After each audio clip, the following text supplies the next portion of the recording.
Bonsoir! Après quelques problèmes techniques, ça y est, j'ai réussi à me connecter et je vais pouvoir continuer pour vous la lecture de La Pierre de Lune. Voilà, j'espère que vous avez vu les résumés qu'on a fait, que vous avez bien suivi ce qui s'est passé jusqu'à maintenant et que vous avez hâte de connaître la suite. Alors, chapitre 4.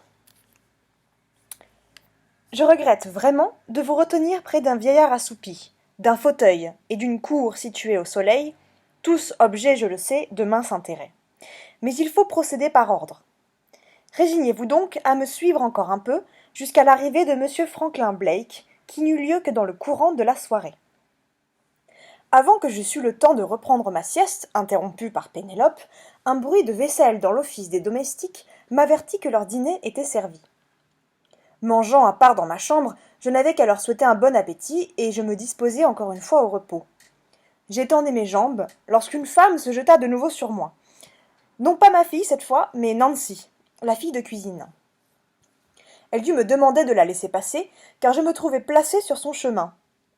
Je remarquai alors son air grognon, chose que, comme chef de la domesticité, j'ai pour principe de ne jamais tolérer sans en demander le motif. Qu'y a-t-il donc, Nancy lui dis-je, et pourquoi tourner le dos au dîner? Nancy essaya de passer sans répondre, mais je me levai et lui pris le bout de l'oreille.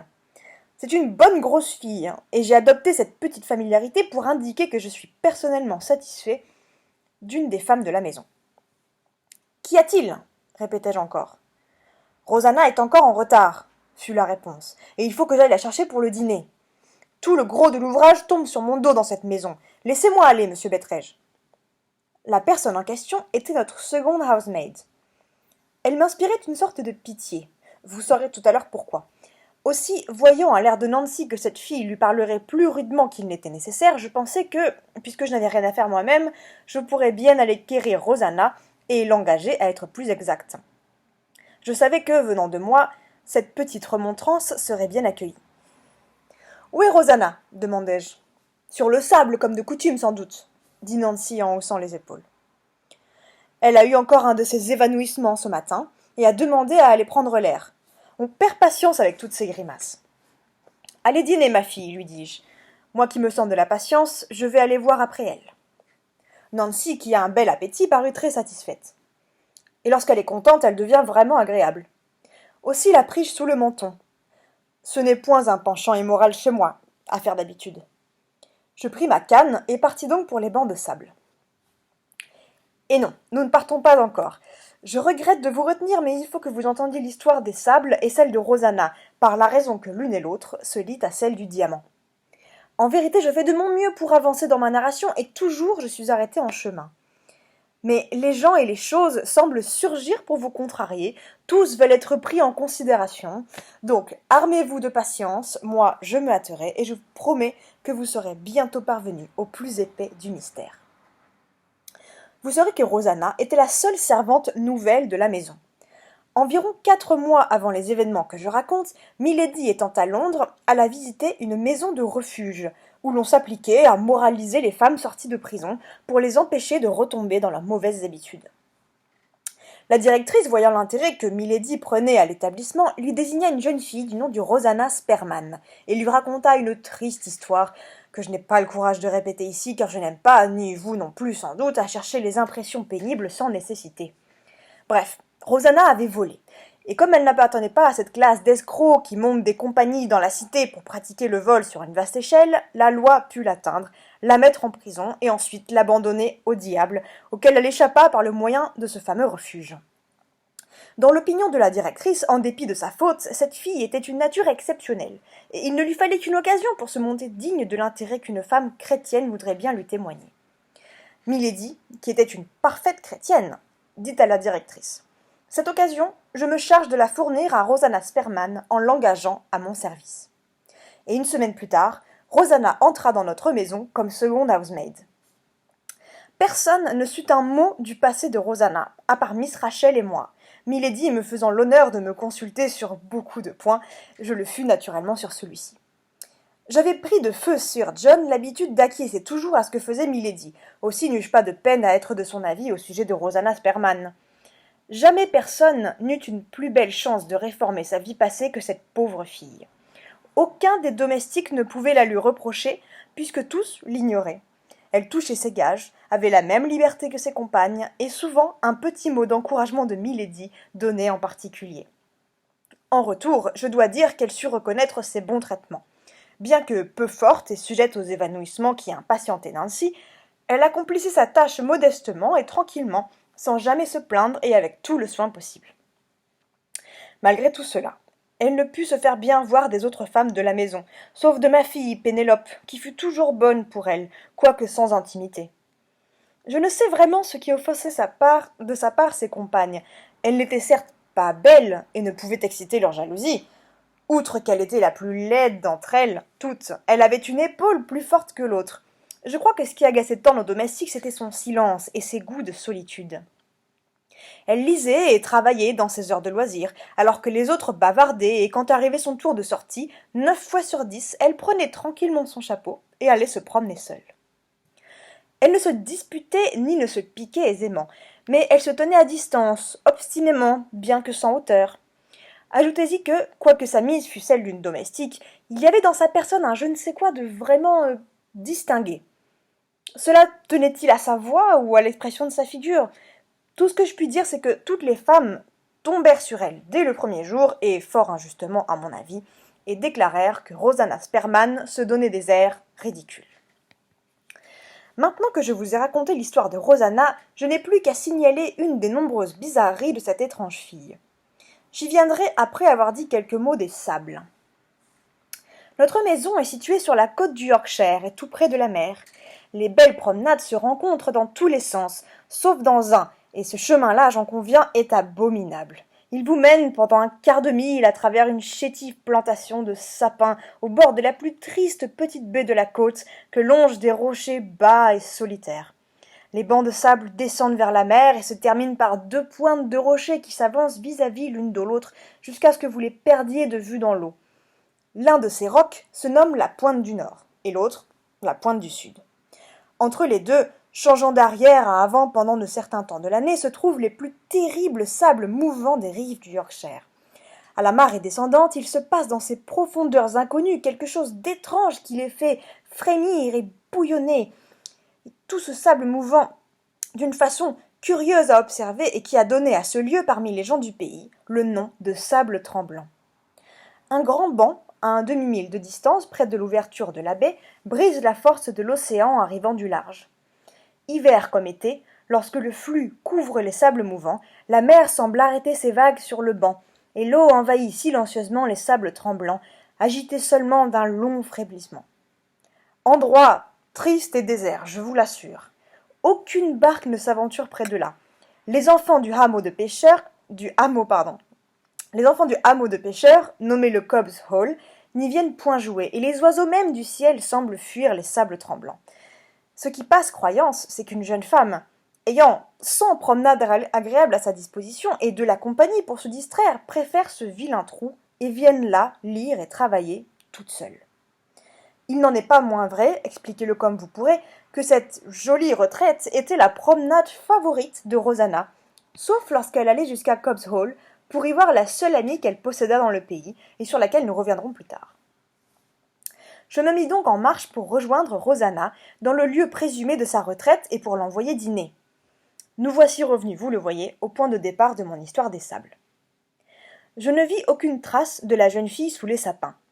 Lorsque j'arrivai sur le rivage, je la trouvai couverte d'un grand manteau gris qu'elle portait toujours pour dissimuler autant que possible la difformité de son épaule, la tête coiffée de son petit chapeau de paille. Elle était seule, occupée à contempler les sables mouvants et la mer. Elle tressaillit à mon approche et détourna la tête. Je la retournai de mon côté, n'admettant pas plus cette manière de ne pas me regarder en face que la mauvaise humeur sans cause, et je vis qu'elle pleurait. Je tirai gracieusement de ma poche mon mouchoir, un des 6 foulards hors ligne que m'avait donné Milady, et le tendis à Rosanna en lui disant « Asseyez-vous sur le sable près de moi, ma chère, séchez vos yeux d'abord, puis veuillez m'apprendre la cause de vos larmes. » Quand vous serez arrivé à mon âge, vous verrez que de s'asseoir sur le bord du rivage est un travail plus long que vous ne le croyez maintenant. Pendant le temps que je mis à m'installer, Rosanna avait déjà essuyé ses yeux avec un vulgaire mouchoir de cotonnade. Elle semblait tranquille, mais malheureuse. Elle s'assit pourtant près de moi. Si vous voulez consoler une femme qui pleure, prenez-la sur vos genoux. Ce moyen ne manque jamais son effet. Je songeais bien à cette méthode, mais vrai là, Rosanna n'était pas Nancy. Je lui dis alors: Voyons, mon enfant, pourquoi vous désolez-vous ainsi? Je pleure les années passées, monsieur Béträge, repartit doucement Rosanna. Ma vie d'autrefois revient si souvent à ma mémoire. Allons, allons, ma bonne fille, repris-je, votre vie passée est effacée, pourquoi vous obstiner à y songer? Elle prit un des revers de mon habit entre ses mains. Je suis un vieillard un peu négligé dans ma mise, et souvent je donne à boire ou à manger à mes vêtements. L'une ou l'autre des femmes nettoie mes taches. Or, justement, la veille, Rosanna s'était chargée d'enlever une tache de graisse avec une nouvelle composition trop vantée. La graisse avait disparu, mais la tache se voyait, bien que légère. Rosanna me la montra du doigt en secouant la tête. La tache a été enlevée, dit-elle, mais la trace se voit, monsieur Béträge. Une remarque si concluante laissait peu de choses à répondre. D'ailleurs, mon silence s'augmentait en voyant l'expression des yeux bruns de Rosanna, le seul de ces traits qui fut réellement agréable. Leur regard me rendait indulgent envers cette pauvre créature, qui semblait se dire que ma vieillesse heureuse et l'estime qu'on m'accordait ne seraient jamais son lot. Me sentant peu habile à la consoler, je pris le parti de l'engager à venir dîner. Aidez-moi à me soulever, lui dis-je. Vous êtes en retard pour le dîner et j'étais venue pour vous chercher. Vous, monsieur Béträge, répondit-elle. On avait envoyé Nancy près de vous, répliquai-je, mais j'ai pensé, ma chère, que vous aimeriez peut-être mieux subir ma remontrance que la sienne. Au lieu de m'aider à me lever, la pauvre femme prit timidement ma main et la pressa. Elle fit de son mieux pour ne pas pleurer et y réussit ce dont je lui sus gré. Vous êtes bien bon, monsieur Béträge, fit-elle. Je ne me soucie pas de dîner aujourd'hui. Laissez-moi rester encore un moment ici. Qu'est-ce qui vous plaît ici? Demandai-je. Et que trouvez-vous donc d'attrayant dans cet éternel but de promenade? Quelque chose m'attire là, dit Rosanna, désignant les sinuosités des sables. Je tâche de m'en défendre et je ne puis.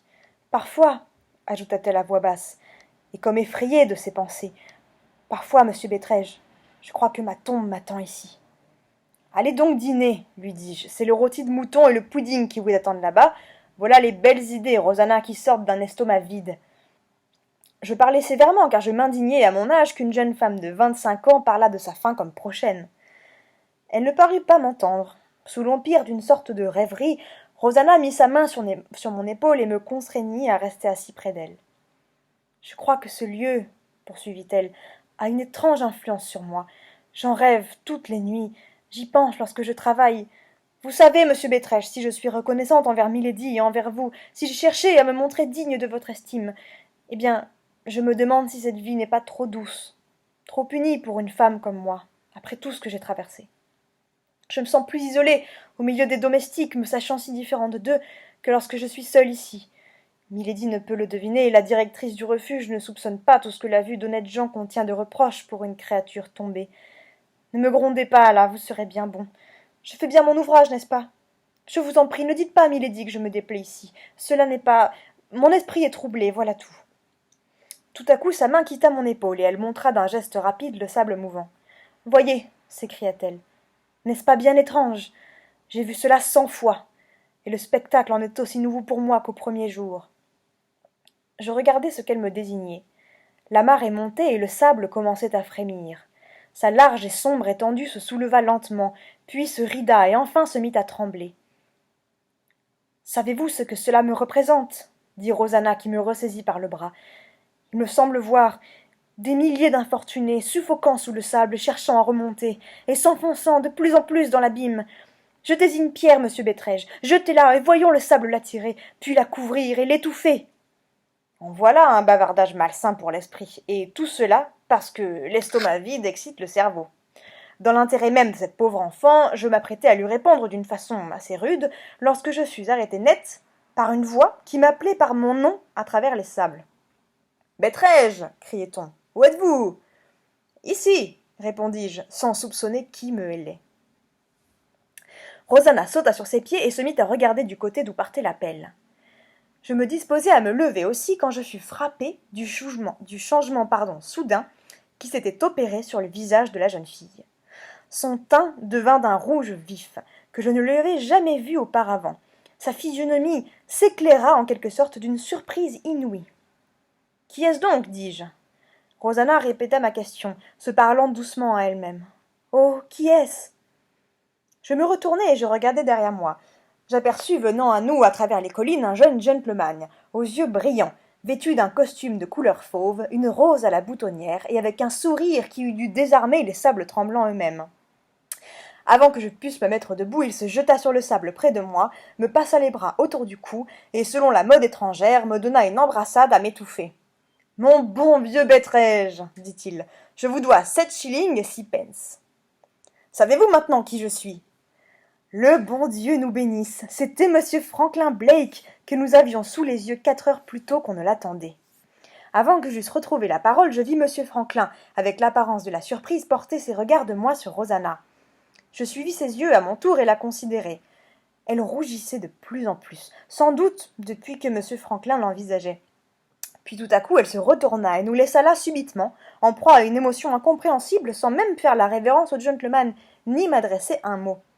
Cette manière insolite d'agir était bien extraordinaire chez elle, car j'ai rarement rencontré une servante plus convenable et plus polie. « Singulière fille, dit monsieur Franklin. Je ne sais ce qui lui a paru si bizarre en moi. Je suppose, monsieur, répliquai-je, en faisant allusion à son éducation étrangère, que c'est le vernis des pays lointains.